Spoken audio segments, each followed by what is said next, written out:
When we emerged from this chamber, we had the president reading from the cold and empty words from his prepared text.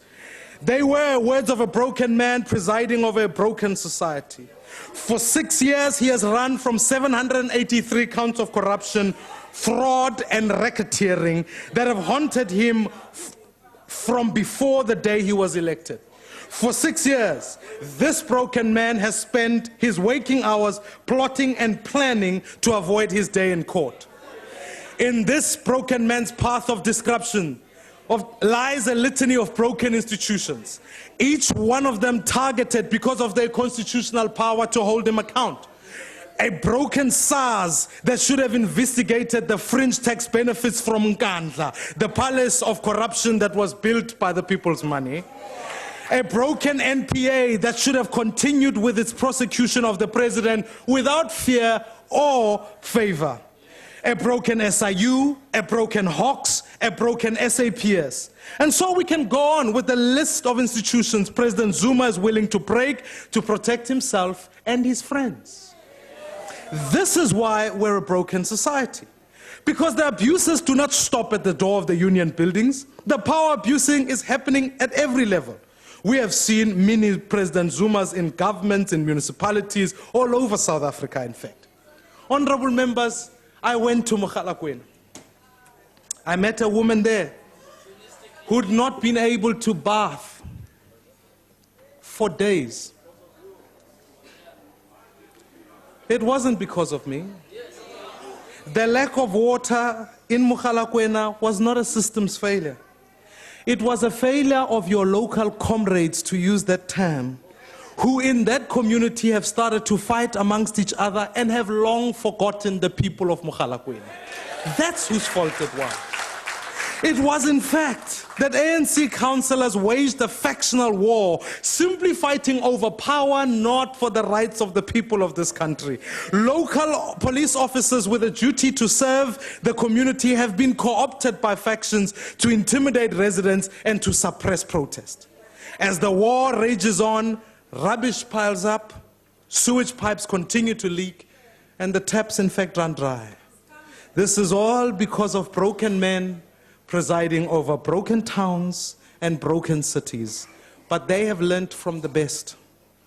Kwa Tredgeville, irile ke fitla kopang le reo mong o ranang hospice kote.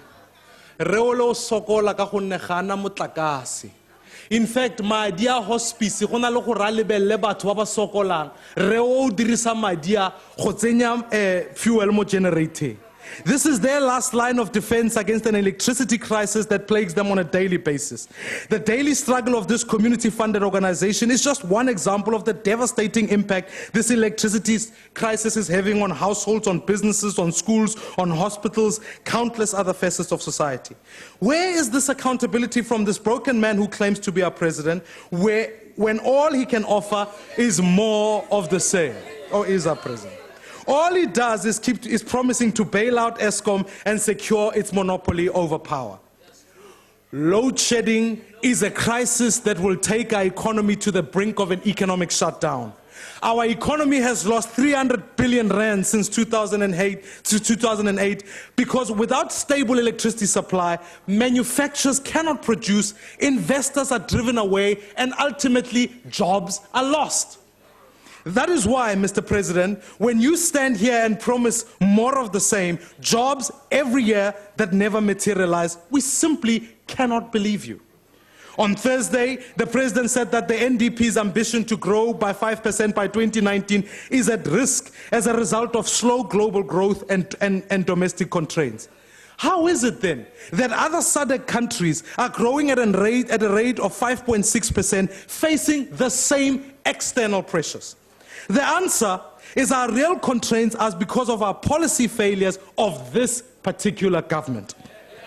In his 9-point plan, he failed to address the needs of a solid economic infrastructure. Instead, he left the electricity monopoly with Eskom. He gave the broadband monopoly to Telkom and then left Sunrail to toll our roads in Gauteng. The legacy of this will mean more government bailouts and failing infrastructure, leading us to more job losses, more debt, and a broken society. This broken man has indeed broken our economy. Despite all his past promises, what President Zuma failed to tell us last week was that today there are 1.6 million more South Africans living without jobs than when he took office in 2009. Living and breathing human beings being robbed of their feeling of self-worth and their ability to provide for their families. From Ikageng to Nelson Mandela Bay to Soweto, I met unemployed youth who have lost hope in finding a job. They are victims of an unequal education that serves the interest of a powerful teacher union over learners, where poorer schools go without textbooks, desks, and proper classrooms. The consequences, as parents in Riverlea told me, is that crime and drugs continue to enslave our young people, and drug lords and criminals operate freely within our community. This is the state of a broken society, battling under the burdens of unemployment, crime, power cuts, and an unequal education system. South Africa may be a broken society under a broken president, but, honorable members, the spirit of our people is a lot harder to break. We are standing as people today because South Africans were able to free ourselves from the worst form of oppression under apartheid. Today, we have a constitution and a Bill of Rights that is admired across the world. We have an obligation to future generations of South Africa to make sure that we continue to fight for a fairer society, where there's a greater opportunity for all to live a better life, where the rights and freedoms granted to us by the Constitution are protected. But on Thursday, we received a weak account of the state of the nation from a broken president. We can have a stable electricity supply in South Africa, but a war room isn't certainly going to solve it. The president knows what needs to be done to keep the lights on. And this is it. You've got to break the Eskom monopoly. As long as they're in charge of the national grid, they will act to prevent any meaningful contributions by independent power producers to our electricity supply. And more seriously, Mr. President, you must abandon the 1 trillion rands nuclear deal. Future generations will pay for this electricity price hikes while we wait over a decade to see any power. And of course, the secrecy behind this deal means there's scope for corruption on a mega arms deal level, as we've seen. We can and we must have an equal education system where schools are properly resourced, teachers are well trained, and there's a commitment from school principals. There are many hardworking educators out there, but the president ignores the need to hold principals and teachers accountable when they fail our children. We believe it's possible for entrepreneurs to flourish with an economy that grows at 8% and grows and creates millions of jobs if we make the right choices. But the government's ideas are stale. We need economic infrastructure that is reliable. We need a tax incentive for established business people to participate in mentorship program. We need a national venture capital fund to startups. We need to roll out opportunity centers where advice and support is readily available. We need a real youth wage subsidy that benefits even the smallest of businesses. We believe we believe it's possible for our country to be a place where streets are safe and communities are healthy places to raise families, where the police are properly managed and trained. But while our communities are overrun by drug lords and the president said nothing about crime on Thursday, where are the specialized anti-drug units? Drug crime has doubled since these were taken away. People don't trust the police. But if the SAPS is going to have its integrity restored, it needs to start right at the top with the National Police Commissioner. Our crime-fighting institutions such as the Hawks, the NPA, and the SIU must be led by people committed to fairness and justice and free from interference from powerful political interests. We believe it's possible to realize a vision of South Africa where every effort is made to redress the legacy of apartheid through a land reform program that truly benefits those who were denied access to land. All the president has offered is a populist proposal to ban foreign land ownership. This will only kill investment and jobs. The 17.5 million hectares of fertile soil in communal land must be unlocked for reform purposes. State-owned land must be fully audited and used to fast-track the redistribution to deserving beneficiaries. And farm workers must become farm owners in partnership with commercial farmers through the NDP's system of identifying and purchasing available land on the market. Mr. President, where's that document, the NDP, the one that the ministers don't read, that one? That's the one there. But we all know, Mr. President, that half of the people who are sitting behind you don't support the NDP and will not implement it. Only through bold reforms that go to the heart of the problem will we meaningfully redress the legacy of restricted access to land. National Council Chairperson, the tide is turning in our country.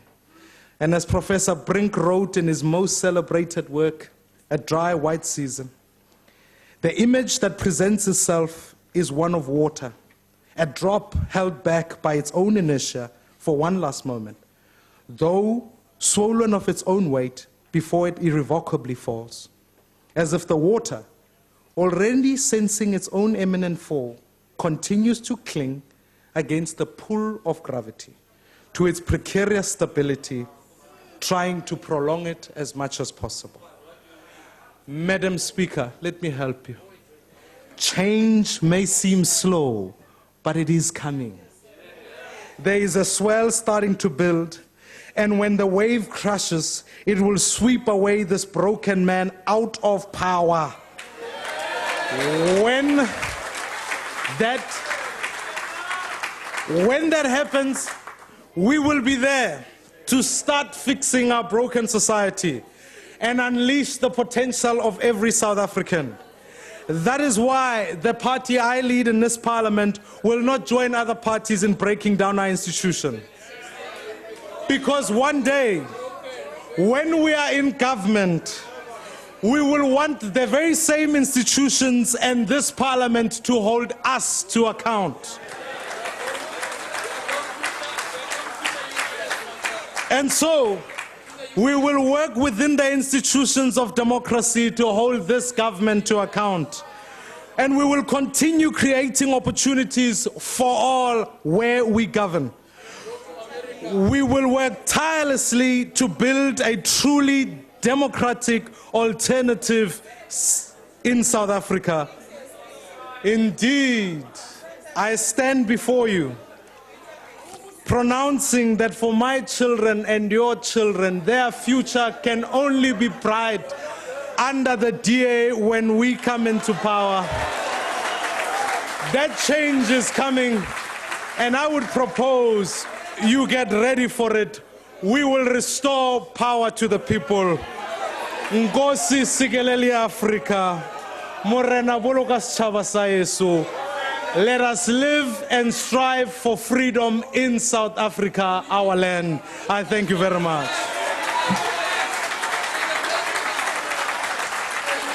Honorable Malema.